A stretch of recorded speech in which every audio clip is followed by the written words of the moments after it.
If you're anything like me, you likely want everyone around you to get along, but that's not always the case. Uncomfortable conversations happen at work almost every day, and the goal is not to keep dodging those or curling up into your shell, but to have a constructive conversation that addresses the root of the problem while making sure everyone involved feels valued and heard. I learned a new strategy recently for having uncomfortable conversations at work. It's called the Dream Method by Marcia Reynolds. It's based on her book, The Discomfort Zone. Stick around and we'll go over Marcia's methods.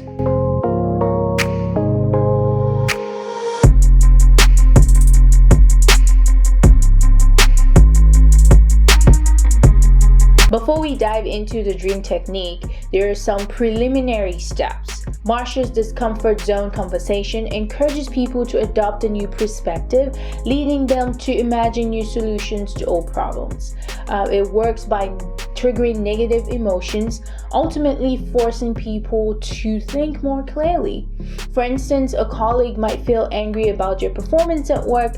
You notice and you try to comfort them by countering their negative emotion with good ones by telling them, hey, your work is great. Marcia argues that doing this might give your colleague the wrong idea about acceptable work standards. So instead, encourage your colleague to face reality and confront their negative feelings. Help them understand why they think their work is subpar and why it's making them feel angry. Doing so should allow them to see the situation from a different perspective, the only way they will be truly able to solve the problem. The second thing that Marcia talks about in her book is using your head, heart, and gut brain to listen to other people when they talk. When we listen to others tell a story, we tend to trust our head brain, which allows us to logically analyze what is being said. In addition to our head brain, we need to use our heart brain, which helps us connect what is being said and how the person feels. For instance, does the person seem overwhelmed even though they claim they're not overextending themselves? Next, the gut brain, which tells us what is inspiring the emotion behind the conversation.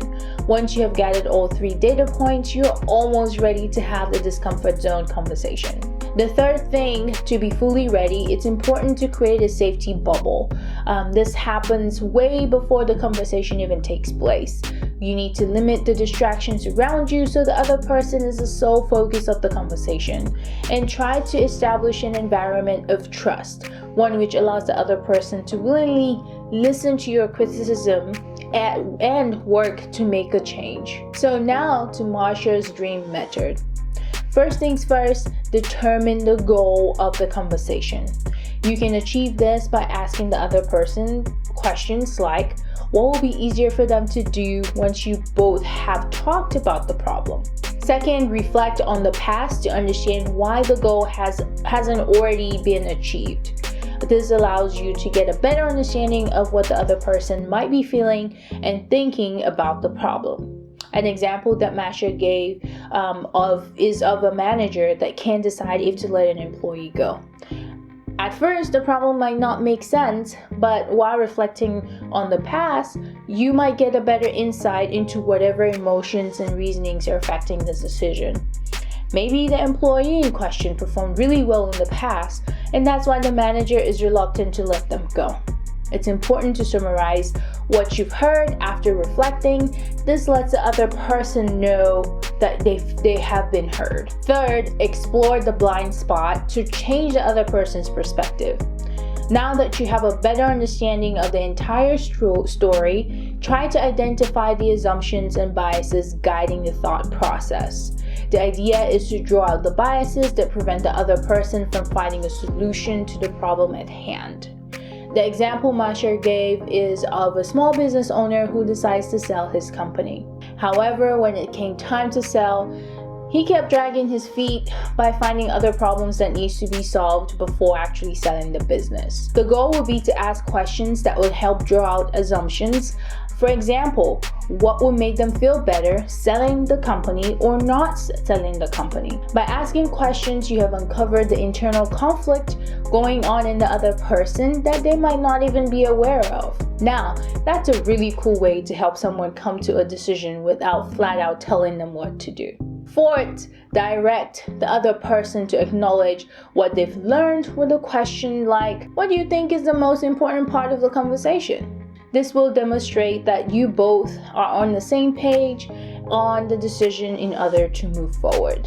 Fifth, make a commitment to a follow-up plan to ensure lasting results. This step needs to directly address your initial meeting goal. Some folks might need more time to allow what was discussed to sink in, so a follow-up plan could be scheduling another follow-up meeting to have another conversation. Others might be ready to act, so set a date by which the action plan needs to be executed by. To summarize, the main idea of Marcia's book, The Discomfort Zone, is helping people change their perspective by creating a safe space. That way, the other person feels comfortable exploring the negative emotions that prevent them from finding a solution to difficult problems. It's pretty cool. I have actually tried some of Marcia's method in a remote setting, and I would say it's hard to create a safe space by text if you're not a gifted writer. I'll definitely encourage, moving the conversation to some type of face-to-face version to achieve better results.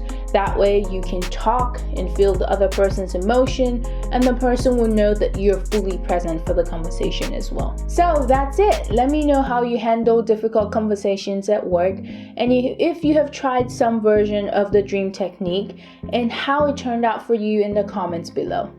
If you've learned something new, share the knowledge with others by hitting that share button.